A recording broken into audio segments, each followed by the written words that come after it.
headlines today. Gunmen abduct 2 lecturers, 10 students in Zaria. Nigerians appraise system after 32 years of democracy. What we have now is not democracy. It's a doom-cracy. Nigeria suffers another defeat from Cameroon. I'm Aisha Salihu, and here is Trust TV News Update. President Muhammadu Buhari has named Balarabe Ilelah as the new Director General of the Nigerian Broadcasting Commission, NBC, to replace Professor Armstrong Idachaba.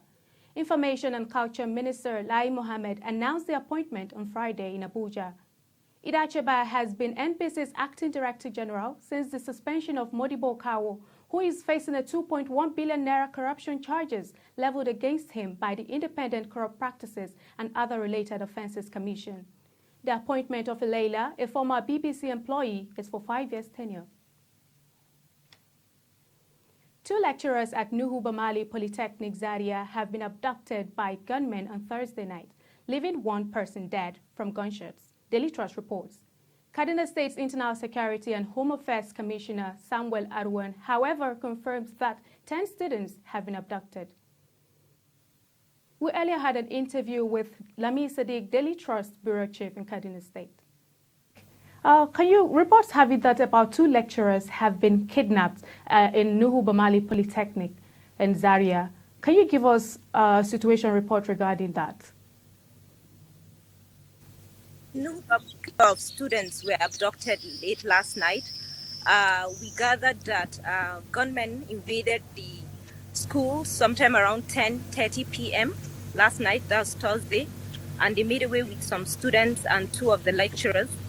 We've spoken to the wife of one of the abducted lecturer, Mrs. Helen Nisai, who told us that they broke through the back door in her home.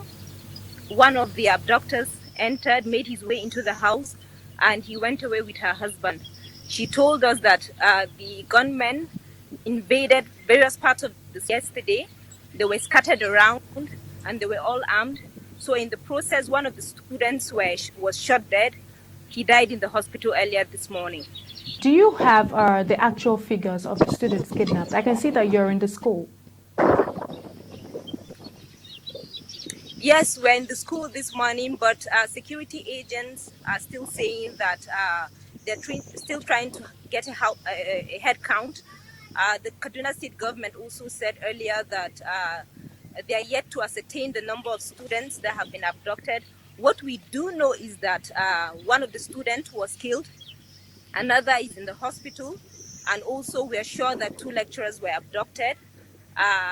The school management, as well as the Kaduna State government and school authority, are still trying to ascertain the number of students that were abducted.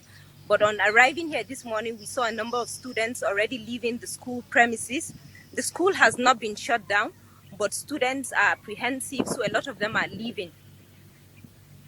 Okay, you did mention that students are apprehensive of the situation, but what's the school management doing regarding that particular issue? Because it's not right that students should be feeling apprehensive, but what's the school authority doing in that regard? Well, as usual, we earlier spoke to the public relations officer of the school, who told us that they're still working with security agents to try to see. First of all, they're trying to have a head count to know the number of students that were abducted. They say they're still working with security agents to try to trace the gunmen and try to get those people who were abducted. So far, we've seen lecturers around trying to console families that have their relatives abducted. That's what we've seen. The school management has been meeting with the Kaduna State government. They earlier met with the Commissioner of Internal Security and Home Affairs, Samuel Arwan, and the government is saying that Governor Nasir El-Rufai also condemned the attack and that he sends his condolence to the family of the young student who was killed, and that they will continue to ensure that these bandits, these criminals are held to account. Okay, we hope to get more update regarding that development. Thank you so much, Lami Sadiq, Delhi Trust Bureau Chief, Kaduna State. And that was Lami Sadiq, Delhi Trust Bureau Chief in Kaduna State, giving us an insight on the Zaria abduction. And away from that, doctors in Ondo State, under the auspices of the National Association of Government General Medical and Dental Practitioners, is set for 2 weeks warning strike as a result of the state government's attitude to the welfare of members. The doctors said that the government had not only failed to pay their salary arrears for some months, but also failed to resolve the issues of exodus of doctors and other health workers, among other issues. The news continues after this break. Stay with us.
In the news, Nigeria returns to democratic governance after 16 years of military rule. Many Nigerians believe that very little is achieved in 22 years of democratic governance. Ahead of June 12 Democracy Day in Nigeria, we sampled opinions on the democratic journey so far. Democracy in the sense of the way you look at it. We all aspire to have democracy. But what we have now is not democracy. It's a democracy. In this democracy, all of us will aspire. Okay, during the independence, the day we raised the flag, the joy that was in us, it cannot be expressed. Democracy we are talking about, we are not yet there. We only tested democracy during Goodluck Jonathan and Obasanjo Ayaradua. So, and the army took over.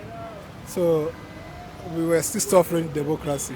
And if they are talking about June 12, it's not like a compensation for somebody they killed. So the government itself is quite folly. So I don't think this government can celebrate democracy. This government doesn't have the border to celebrate democracy. As far as I'm concerned, democracy is alive in Nigeria. Democracy needs time. To me, you have to take like 30 years or 2 decades. We are joining 21 years of democracy. The National Association of Nigerian Students has announced the suspension of its planned June 12 protest. In a statement, the President, National Association of Nigerian Students, Sunday Asefon, said the planned protest is aimed at highlighting insecurity in the country and the repeated abduction of students from schools across the country. The life of Saidu Abdullahi, a native of Kano State who spent the past 6 years of his life in southwest Nigeria without a visit to his relations, is a mystery that will take a long time to demystify. While most of his family members lost contact with him and assumed he had passed on, Saidu Abdullahi staged a second comeback to reunite with his loved ones.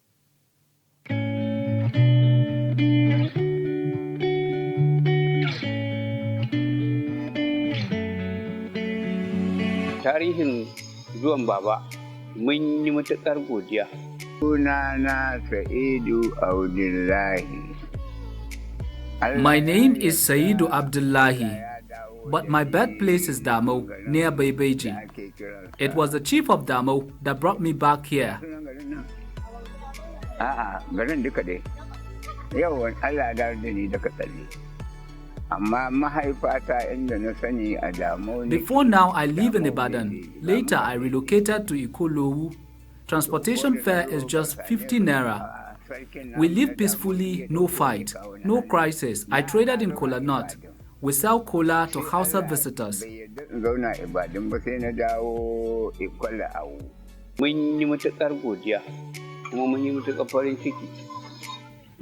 have never thought he is alive, not to talk of returning home.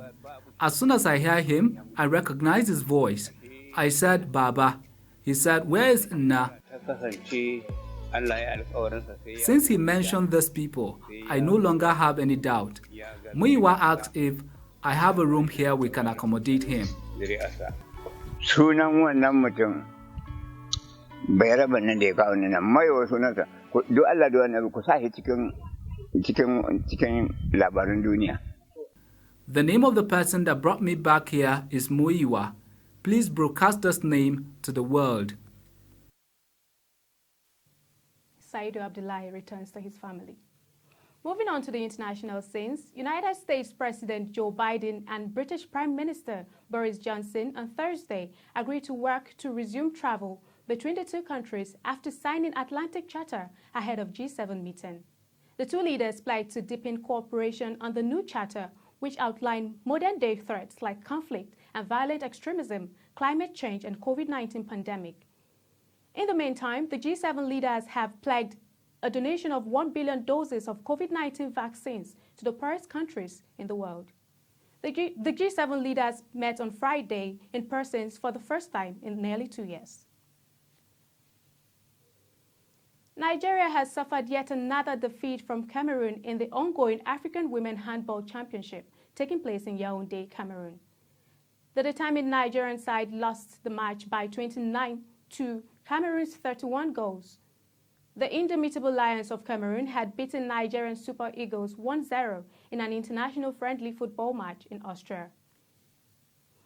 And on this note, we come to the end of Trust TV News Update. Follow us on all of our social media handles for more news. I'm Aisha Salihu. Thanks for joining us.